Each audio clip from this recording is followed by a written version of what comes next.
नए साल की सभी विद्यार्थियों को बहुत बहुत शुभकामनाएं। यह साल आपके लिए बहुत अच्छा जाए।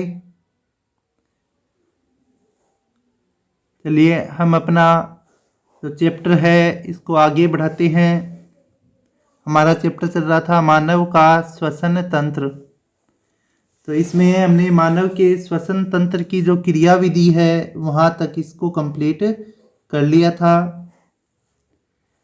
इसके बाद का जो अपना अगला टॉपिक है चैप्टर में वो है श्वसन संबंधी आयतन और क्षमताएं। 11वीं क्लास के विद्यार्थियों के लिए यह टॉपिक बहुत ज़्यादा इम्पोर्टेंट है। आपके जो नीट या कंपटीशन एग्ज़ाम की तैयारी करने वाले विद्यार्थियों के लिए जो क्वेश्चन बनते हैं वो इस टॉपिक में से काफ़ी आते हैं। तो इस टॉपिक को आप सभी ध्यान से समझिए। श्वसन संबंधी आयतन और क्षमताएं। तो श्वसन संबंधी जो पहले हम आयतन है वो पढ़ेंगे। श्वसन संबंधी आयतन है ये 4 प्रकार के होते हैं। ज्वारीय आयतन जिसको शॉर्ट में टीवी कहा जाता है। दूसरा होता है अंतः श्वसन सुरक्षित आयतन जिसको शॉर्ट में IRV कहते हैं। तीसरा होता है निश्वसन सुरक्षित आयतन ERV। चौथा होता है विशिष्ट आयतन RV। तो देखिए और समझिए श्वसन संबंधी आयतन होते क्या हैं। सबसे पहला होता है ज्वारीय आयतन।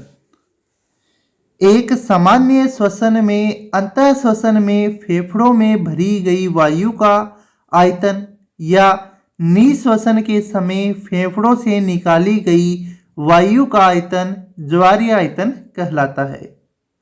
यानी जब हम एक सामान्य श्वसन की क्रिया करते हैं तो अंतः श्वसन की क्रिया के द्वारा जो वायु फेफड़ों के अंदर जाती है उस वायु का आयतन या एक निश्वसन के समय यानी जब हम श्वास है वायु है उसको बाहर छोड़ते हैं तो बाहर छोड़ी गई वायु का आयतन यह ज्वारीय आयतन कहलाता है।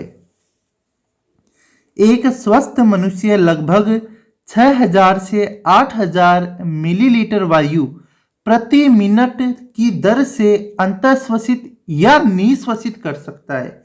यानी एक व्यक्ति है स्वस्थ व्यक्ति वो 6000 से 8000 मिलीलीटर वायु है वो निश्वसन के समय बाहर छोड़ सकता है या अंतः श्वसन की क्रिया में शरीर में फेफड़ों में ग्रहण कर सकता है।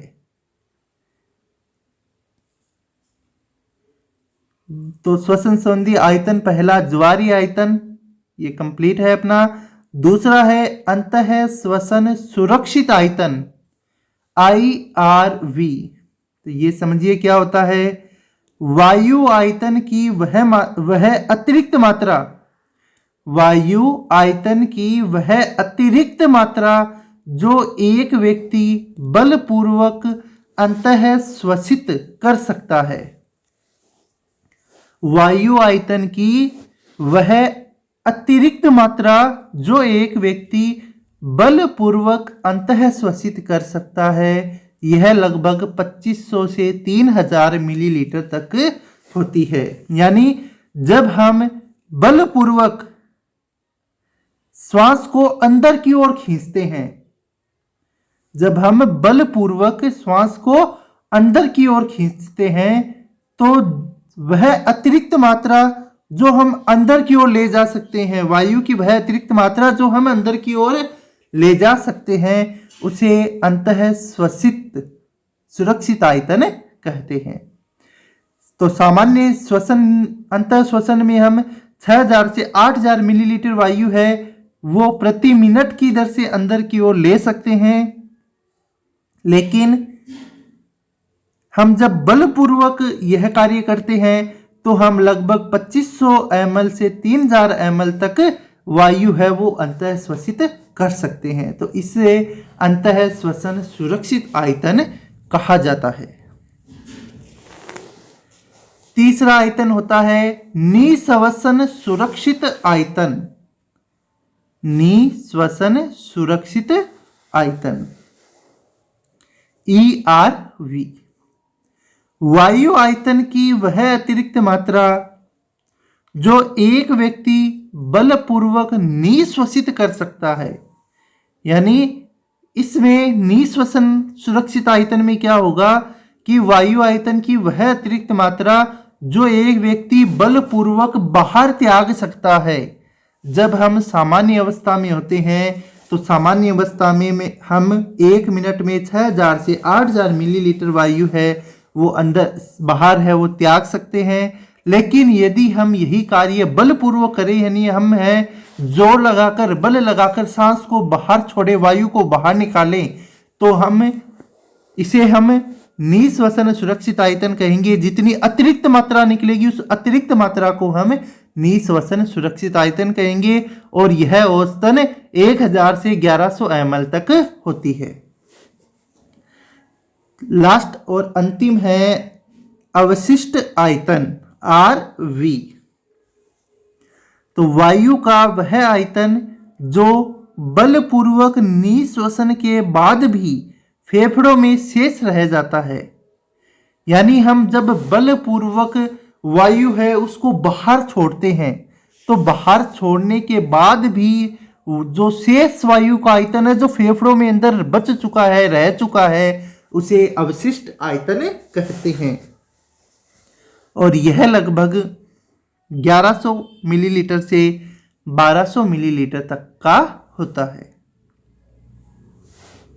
तो ये अपना श्वसन संबंधी क्षमताएं श्वसन संबंधी आयतन है वो यहाँ पर कंप्लीट हो गए। अपना अगला जो टॉपिक है वो है श्वसन संबंधी क्षमताएं। तो ध्यान से समझिएगा सभी, श्वसन संबंधी क्षमताएं कौन कौन सी हैं। तो सबसे पहली जो श्वसन संबंधी क्षमता है वो है अंतः श्वसन क्षमता IC। ठीक है, इनहेलेशन कैपेसिटी IC। C मतलब कैपेसिटी क्षमता, I का मतलब इनहेलेशन अंतः श्वसन। तो वायु की वह अधिकतम मात्रा जो एक अंतः श्वसन में ग्रहण की जा सकती है। ठीक है, यानी वायु की वह अधिकतम मात्रा जो हम एक अंतः श्वसन में ग्रहण कर सकते हैं उसे अंतः श्वसन क्षमता कहते हैं। इसके अंदर ज्वारीय आयतन आएगा क्योंकि ज्वारीय आयतन में हम वायु को अंदर ग्रहण करते हैं, और अंतः श्वसन सुरक्षित आयतन भी आएगा क्योंकि इसमें हम बलपूर्वक अंदर की ओर वायु है वो खींचते हैं। तो ये अंतः श्वसन क्षमता हो गई, यानी इसमें TV प्लस IRV ज्वारीय आयतन और अंतः श्वसन सुरक्षित आयतन है उनको सम्मिलित किया जाता है। दूसरा अगला है अपना निःश्वसन क्षमता EC एक्सहेलेशन कैपेसिटी। वायु की वह अधिकतम मात्रा जो एक निःश्वसन में बाहर निकाली जाती है। एक निःश्वसन करते समय वायु की वह अधिकतम मात्रा जो हम बाहर निकाल सकते हैं उसे निःश्वसन क्षमता कहते हैं। इसमें ज्वारीय आयतन तथा निःश्वसन सुरक्षित आयतन सम्मिलित होते हैं। तीसरा है क्रियाशील अवशिष्ट क्षमता। सामान्य निःश्वसन के बाद जो वायु फेफड़ों में बचती है, निःश्वसन के बाद भी जो वायु फेफड़ों में बचती है जिसे हम अवशिष्ट आयतन कहते हैं।